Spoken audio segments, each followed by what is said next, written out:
T20 world cup 2026లో అందరూ 15న India Pakistan match జరుగుతుందా లేదా, జరిగితే ఇండియా గెలుస్తుందా లేదా అని ఎగ్జైటింగ్గా ఎదురు చూస్తున్నారు.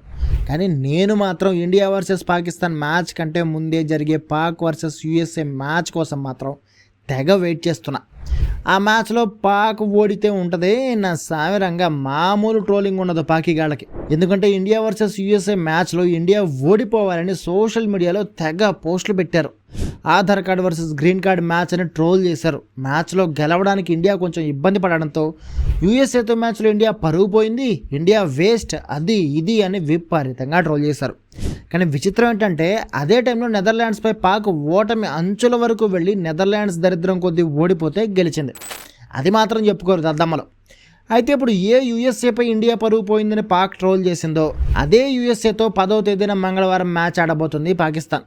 ఈ మ్యాచ్లో పాక్ ఎంత గొప్పగా ఆడుతుందో చూడాలి. ఎందుకంటే 2024లో ఇదే యూఎస్ఏ చేతిలో దారుణంగా ఓడి టోర్నీ నుంచి అవుట్ అయిపోయారు పాకీలు. వెంటనే ఇంటికి వెళ్తే జనాలు కొల్లబొడి చేస్తారని యూఎస్లోనే ఓ వారం 10 రోజులు ఉండి అంతా చల్లబడ్డాక అప్పుడు రిటర్న్ పోయారు. సో యూఎస్ఏ చేతిలో పాక్ పడ్డ ఆ అవమానం ఇంకా ఫ్రెష్గానే ఉంది. అండ్ ఇప్పుడు అదే యూఎస్ఏతో మ్యాచ్లో ఏమాత్రం అటు ఇటు పాక్ ఓడిపోయినా ఇండియన్స్ ట్రోల్ చేయడం దేవుడెరుగు. పాక్ జనాలు తిట్టే బూతులకే ప్లేయర్లంతా ఉరేసుకుంటారు. అందుకే ఈ మ్యాచ్ ఎలాగైనా గెలవాలని పాక్ చూస్తోంది. మరి ఈ మ్యాచ్లో గెలిచే ఛాన్స్ పాకిస్తాన్కి ఉందా? అండ్ యూఎస్ఏకి 2024 హిస్టరీ రిపీట్ చేసే సత్తా ఎంతవరకు ఉంది? పదండి ఒక్కసారి చూద్దాం. ఇండియాతో ఆడిన మ్యాచ్ ముంబైలోని వాంఖడేలో ఆడింది. ఇప్పుడు పాక్తో కొలంబోలో ఆడబోతోంది. అంటే కొత్త పిచ్పై ఆడాలి. ఇదే యూఎస్ఏకి పెద్ద మైనస్. దానికి తోడు ఆల్రెడీ నెదర్లాండ్స్తో పాక్ ఆడిన ఫస్ట్ మ్యాచ్ కొలంబోలోనే కావడంతో ఆ పిచ్ ఎలా ఉంటుందో పాక్కి బాగా తెలుసు. అది పాక్కి ప్లస్ అండ్ యూఎస్కి మైనస్. ఇక టీమ్ పెర్ఫార్మెన్స్ విషయానికి వచ్చిన యూఎస్ బ్యాటింగ్తో కంపేర్ చేస్తే పాక్ బ్యాటింగ్ చాలా ఎక్స్పీరియన్స్డ్ బ్యాటింగ్ లైనప్. అలాగే బ్యాటింగ్ డెప్త్ కూడా 8th 9th పొజిషన్స్ వరకు ఉన్నారు. కానీ యూఎస్ఏలో అలా లేరు. అంతా ఇన్ఎక్స్పీరియన్స్డ్ బ్యాటర్సే. ఆండ్రియాస్ గౌస్, సాయి తేజ నుంచి కెప్టెన్ మోనాక్ పటేల్, మిలింద్ కుమార్, సంజయ్ కృష్ణమూర్తి, శుభన్ రంజానే అందరూ అంతంత మాత్రం బ్యాటర్లే. కానీ మ్యాచ్ విన్నర్లు ఎవ్వరూ లేరు.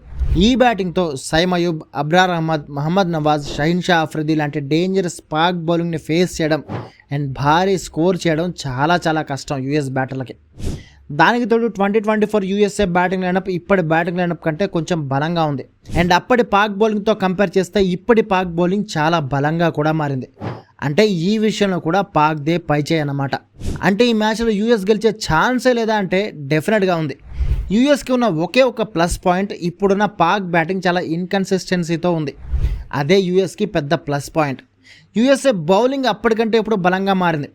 సో ఈ మ్యాచ్లో యూఎస్ గెలవాలంటే అది బౌలర్లపైనే ఆధారపడి ఉంటుంది. ఒకవేళ యూఎస్ బౌలర్స్ పాక్ని తక్కువ స్కోర్కి అవుట్ చేయగలిగితే అప్పుడు యూఎస్కి ఈ మ్యాచ్ గెలిచే ఛాన్స్ ఉంటుంది. లేదంటే పాక్ ఈజీగా గెలిచేస్తుంది. బట్ నేను మాత్రం ఈ మ్యాచ్లో ఏదో మ్యాజిక్ జరిగి పాక్ ఓడిపోవాలని మనస్ఫూర్తిగా కోరుకుంటున్నా. మరి మీరు